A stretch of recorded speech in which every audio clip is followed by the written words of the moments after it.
for investors who want to come and invest in the country, I would classify the possible opportunities into three categories. The first category is state-owned entities, opportunities, notably ZMDC and to some extent MMCZ, which has also been looking for potential partners. And as for this category, the process taking place is the entities involved have put up expressions of interest. They've put up expressions of interest where adverts which have different deadlines, but the whole idea is to have from the date of putting up those adverts to the date of conclusion.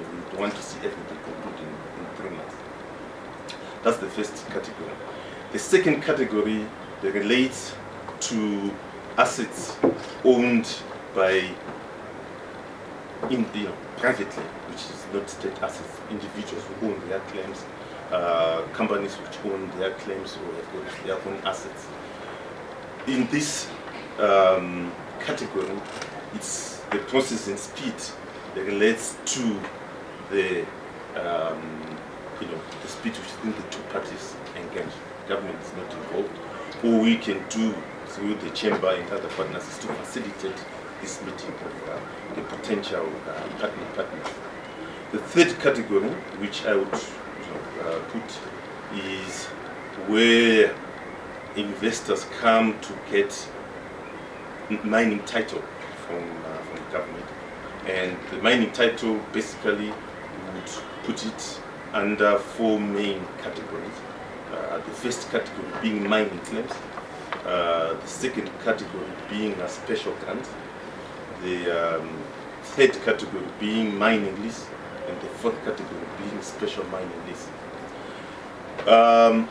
First and foremost, I think I would want to acknowledge that government would want to see an improvement in the turnaround on the administrative processes which have interface between the investing public and the ministry. And this is through the provincial mining offices. Government is not happy with that turnaround, and a lot is being done, and a lot will be done to ensure that there's an improvement in that turnaround time. So that I need to acknowledge, because it's a fact. Having said that, the mining claims, once you go through the process through the provincial mining offices, the whole process should be done in 2 weeks. It's a fairly simple and straightforward process. The second, which takes a little bit longer, the special grants, because the special grants involve a process at the provincial offices, which then gets referred to the ministry and then eventually to the Mining Affairs Board. And that process, the Mining Affairs Board, the chairman is here, is organizing that the Mining Affairs Board meets more frequently so that applications which get submitted get processed simultaneously. And also in the same vein, liaising very closely with the provincial offices to ensure that they also do their work on time. I'm aware that the Permanent Secretary has arranged for more logistical support to the provincial offices in the form of vehicles which were deployed in the last 2 weeks to try and speed up the whole process. So that a lot is being done about. The third area in terms of mining title are the mining leases. And the mining leases is where you have these contiguous claims which you want for administrative purposes to consolidate into one mining title. And that takes a bit of time, but generally there's no agency because you'll be having your mining claims which you just want consolidated. So generally that takes a bit of time, but you do not have that much agency.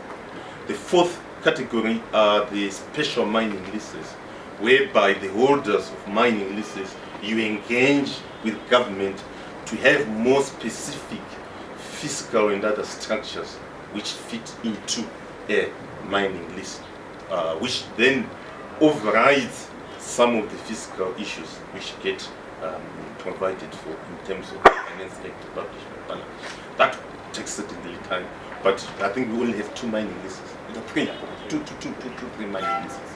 So yeah. So I think to answer your question, the ministry is working flat out to ensure that the efficiency in the administration of mining title gets to acceptable levels.